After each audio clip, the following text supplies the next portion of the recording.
Here we are for a big Saturday of racing, as the national hunt season really gets into full swing. We'll be up at Wetherby for the Charlie Hall, where it's a bit disappointing to see just the 3 runners line up for the listed mares hurdle, but I just wonder whether that makes it a trappy race that could favour Katira. Having said that, Jeremy Scott's Golden Ace does look a strong hot favourite for this, at odds to match, but I like the way that Dan Skelton goes about his business, and I'm expecting a big year from the Alcester handler. There's no obvious pace setter from these 3, so I can see it developing into a tactical battle, and for me that's where Katira can use her finishing speed to good effect, despite the long break from the Yorkshire Rose hurdle we last saw her run in. Katira to upset Golden Ace with an early campaign win for Dan Skelton. Later on at Ascot, Joe Tizard's The Changing Man must be the one to beat in the Sodexo Live Gold Cup handicap chase. Proven on this track, he goes well fresh, and having been one of the bridesmaids 7 times in 12 starts with just the 1 win in the book over fences, must be due a bit more luck in the shake-up. David Pipe's Neon Moon and Ben Pauling's Henry's Friend look obvious threats, but The Changing Man is the one to follow. But, before I get onto the main body of Saturday's action, it's over to Jay Seller for her thoughts on the Breeders' Cup meeting at Del Mar on Saturday night. Why thank you, boss. Sorry to just elbow my way into your Saturday spot now that National Hunt Racing is the dish of the day, but I kinda ran out of time with Barney on the podcast this week.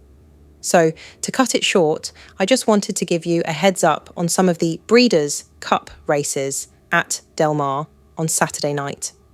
Now, over there in the US, the draw can make a huge difference, and I think that's giving me some indicators for that important card. Now, I must say that Aidan O'Brien, chasing another record-breaking season, hasn't been the luckiest with the stall positions, but that's just the luck of the draw. Now, here are my fancies. I really like Adrian Murray's Arizona Blaze for the turf sprint, and I can't look past Bob Baffert's Seismic Beauty for the distaff. The globe-trotting Rebels Romance is my pick for the Longines Breeders' Cup turf, while Forever Young will be my big fancy for the classic. Finally, the Breeders' Cup Mile can go to Notable Speech, in a good night for Godolphin and Charlie Appleby. Enjoy Frankie Dettori's swan song, and thank you, boss, for letting me butt in. Good luck, y'all. Thank you, Jay Seller. We'll be sure to be tuning in, and certainly take note of your picks. Now, back to Saturday, and my nap is Lodu Sud, lining up in a handicap chase at Ascot. We do think an awful lot of Dan Skelton's Lodu Sud here in the office, and I'll bet that he'll take to Ascot's track and win this. A winner of 4 of 6 chase starts, this Lord Do Sud sired 7-year-old isn't fully out there yet, and hails from the highly progressive yard of Dan Skelton. Quite the brilliant novice chaser last year, 4th in the Arkle at the Cheltenham Festival, he goes well fresh and there is surely more to come. Irish Raider Special Cadeau can figure, while Harry Fry's Boot Hill has a decent course record, and last year's winner Martator completes the shortlist for this competitive Premier handicap. However, this handicap mark may underrate Lodu Sud. So with Tristan Durrell's £3 claim, I'm finding him easy to back. My next best goes to Post in the Charlie Hall at Wetherby. A fascinating renewal, where plenty have a case for, but everything looks aligned for Dan Skelton's Protectorat to land the Charlie Hall. Now, I do know that our lovely Jay Seller has given the nod to pick Dory in the podcast this week, but with a bit of rain about I would have a niggling concern over his stamina in this instance, with Shark Hanlon's Hewick and Patrick Neville's The Real Whacker likely to bowl along at the front, and make it a test of stamina when push comes to shove. That's where Protectorat wins it for me. This proven Grade 1 winner has oodles of reserves, and can let them all pour it on this flattish track, and still have something in the tank. Last year's winner The Real Whacker to make the pace with Hewick, with Protectorat sitting in behind until Harry Skelton pushes the button. Earlier on at Wetherby, I do like the appeal of Ollie Murphy's strong leader for the West Yorkshire hurdle, sponsored by Bet365.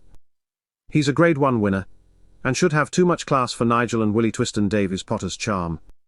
Dan Skelton's mare, Take No Chances, possibly left her challenge a little late in the Silver Trophy handicap at Chepstow 3 weeks back, but can also figure. Willie Mullins has recent Kesarewich 9th winter fog in the mix, who should be race fit after that hot handicap. But strong leader is hard to oppose. Over in Ireland, in the Bet Victor Champion Chase, 2 wins and a next second to surprise Victor Jerry Colombet in the last 3 runnings of this race entitles Envoy Allen to be marked up a favourite.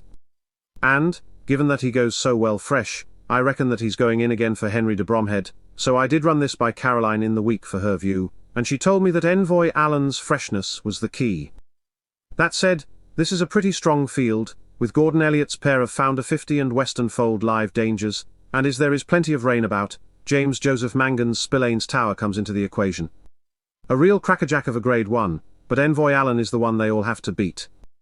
Next up at Down Royal, Gordon Elliott runs 3 of the 6 in the Kildress Plumbing Chase, but Firefox looks the Cullentra Yards #1 with Jack Kennedy aboard. That said, Croke Park beat Firefox in the Drinmore at Fairyhouse last December, though the selection is £10 better off at the weights this time around. Henry de Bromhead's gorgeous. Tom is unexposed and could rate the main danger, but Firefox has plenty of experience at the top level, so gets the nudge.